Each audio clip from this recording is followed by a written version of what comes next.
How's it going, Notre Dame fans? I'm Tyler Horka, that's Jack Sobel, and we are out here right outside Notre Dame Stadium with 3 weeks until the Fighting Irish kick off their 2025 season down in Miami. Today we were at the Irish Athletic Center on the grass field again, so obviously that's when you know the game is getting close, Jack. They want to keep getting all those reps on the grass because that's what you'll see at Hard Rock Stadium. 20 minutes, basically 4 or 5 minute periods is what we saw today, plus stretching lines. So really the thing that I saw was Marcus Freeman punting volleyballs to give Notre Dame's little punt block drill. Looks. We got that video is going to go crazy on Twitter. Yeah. In about Max 20 Bola was doing minutes. it too, by the way. But aside from that, we were kind of free roaming today because we gave our observations pieces to Eric Hansen and Tyler James, who are going to do a great job. Go to blueandgold.com for that. So as a free roamer, what did you see today? Yeah, we saw a little bit of 11-on-11 action at the start of practice. It was the 3s and 4s going against each other, but we did see a pretty cool forced fumble by Ethan Long. Just kind of ripped the ball out of the hands of walk-on running back Jake Tefelsky, who was a Central Michigan transfer last year. Came back for second season at Notre Dame, so that was good to see from the freshman safety. A couple depth chart notes on defense. We saw the ones and twos doing a pursuit drill. Jason Anye, defensive tackle. Gabriel Rubio was back, but I guess they're probably just easing him in. Yeah. Bryce Young at defensive end. Jaylen Sneed still at linebacker. Luke Talich was playing next to Adon Schuler at safety, which was a change from the last practice we saw when Jalen Stroman was there. So I would guess they're just cycling through guys. There can't draw too many sweeping conclusions, but the fact that we saw some different guys in those spots than we did in the last practice just tells you that the competitions remain close. Yeah, on the other side of that, a little bit of offensive line work. I will say Joe Rudolph was fired up today, saying some words that I cannot say on this video, but that's another telltale sign of the season getting closer. He was, I wouldn't say he was demanding perfection, but he was demanding a lot, and that's what you'll see from an offensive line coach. I think Joe Rudolph is one of the best at that. He wants all those reps to be as satisfactory to his liking as they can get, and I guess today he wanted a little bit more. Personnel-wise there, you're still seeing Gerby Lambert work on the inside with the guards. Will Black as well. So I go back to what Joe Rudolph told us last week. It's that, and I actually asked him a question along these lines. You had more people play guard last year out of necessity or play on the interior than you had at tackle. Because for 15 games, you had the same 2 tackles the entire time. So I think he's anticipating, hey, in a pinch, who's going to be the next man up at guard? Or even the next man after that? And maybe it's Gerby Lambert. Maybe it's Will Black. I think you're seeing a lot from them. Chris Tarek also in the mix there. Peter Jones. Would you say that's the core 4 of guys? Probably, behind at guard. I think with Black and Lambert, it's all about, they know they can play tackle, and that does say a lot about where 100%. Black is at this stage in his career. But they're kind of cross-training them at guard because they think they can get in there as well. Assuming Sullivan Absher does hold off Lambert for that right guard job, it looks like it's going to be Gerby Lambert who's the next man up at all 4 spots besides center, where I believe it would still be Joe Otting if Ashton Craig were to go down again. So interesting notes along the offensive line. I didn't see too much else today. Did talk to the linebackers and wide receivers, a few of them on each side. We talked to all the core 4 linebackers. We talked to Will Pauling, Malachi Fields for the first time, and he said he's obviously happy to be here. Happy to go against Leonard Moore is making him better. Wide receivers coach Mike Brown said that Pauling and Fields are really important to adding leadership to the group, which obviously skews younger besides the transfer additions. Yeah, and then with the linebackers, I thought a really interesting thing was Max Bola basically confirming to us that you mentioned the core 4, Drake Bowen, Jaylen Sneed, Jaden Osbury, Kingston Viliamu-Asa. That's the rotation right now. Last year you had a 5-man rotation because Jack Kaiser's here. Well, guess what? He's in the NFL now and probably going to do good things with the Jacksonville Jaguars. Very good player. Madden Faremo, anyone that you're looking for as a 5th linebacker right now, there's a little bit of a drop-off, and Max Bola basically told us as much as hey, we have 4 guys who did it last year. You don't need a rotation of 5. That was a luxury that Notre Dame had last season. Right now, Faremo's still learning the ropes. Any of those other younger guys, Kahanu Kia, kind of an older guy, but he's also in that drop-off mix where there are players trying to ascend to the level of those 4 guys. They're not there right now.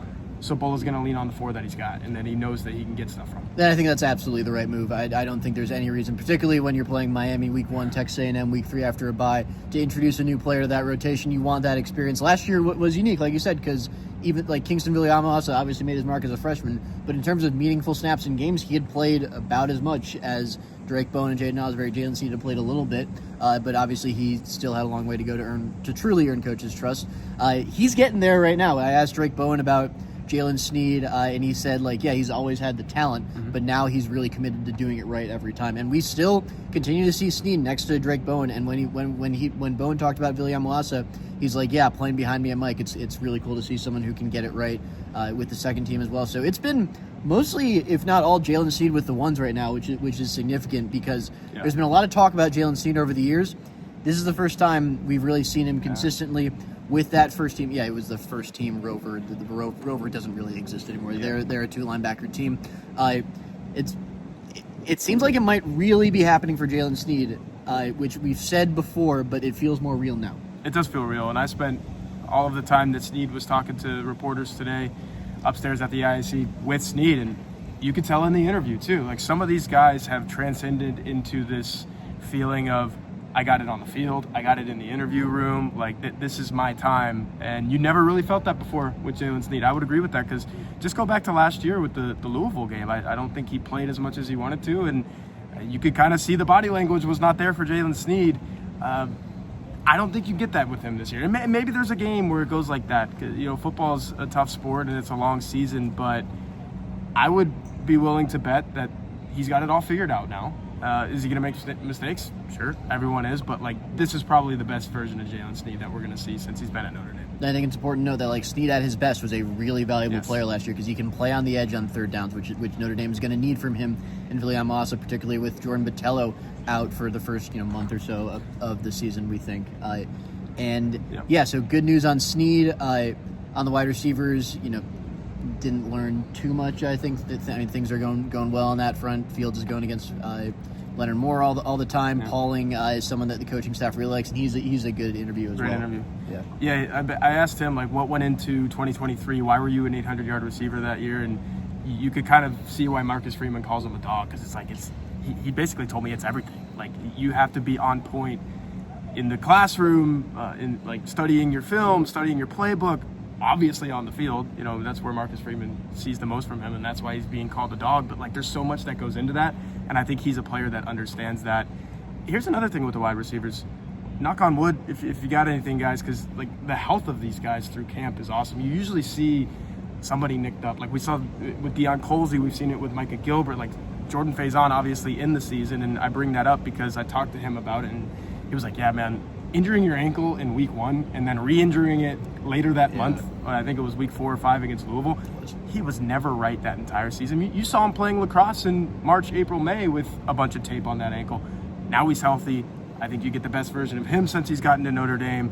And you just watch these guys go through their individual drills. Jaden Greathouse is healthy and spry and looking great out there. Malachi Fields, Will Pauling, all of these, all the way down to, Logan Saudate and Jerome Bettis Jr., Scrap Richardson, the guys who are trying to get to that level of being able to play on Saturdays, all healthy, all making impressions. And I think I might be buying in, Jack, finally. Where I'm a wide receiver pessimist. Call it what it is.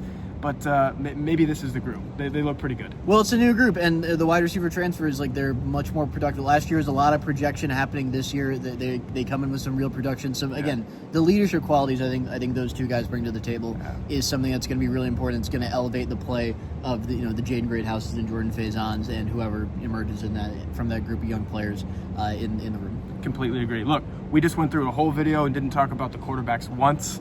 That's probably because we've got nothing more to tell you based on what we've seen in practice. And now we're hearing things and whatnot, and you can go to blueandgold.com to get some of that information. But based on what we're seeing, Jack, it's CJ Carr, Kenny Minchie. They're still battling for that number 1 spot. It's still very much a battle. Yeah, nothing we've seen indicates any kind of separation. It's probably about a week out from when a real decision kind of has to be made, because you want to give him I think 2 weeks at least to really hone in on whoever the first team quarterback is. But we're talking to Marcus Freeman in a week, so that's probably the date, if we had to guess, would think we hear something. But I think so too. You never know. Freeman has been adamant about not putting a timeline on this, so that's still what he's going to do. He's going to take a starter when a starter emerges. Notre Dame just needs that to happen. Yeah, you might get it this time next week. It might even be a week after that where you're 1 week out from the game, and that's when you know. But it's coming. So, like you said, Marcus Freeman's got to make a decision here pretty quickly. We'll have that for you at blueandgold.com when it does come, and we'll be here at this YouTube channel as well with a couple more of these. One more of these practices, and then the Freeman presser in a week. Yep, and then we'll see you game week after that. But for now, that's Jack Sobel. I'm Tyler Horka. This is blueandgold.com, Blue and Gold Illustrated.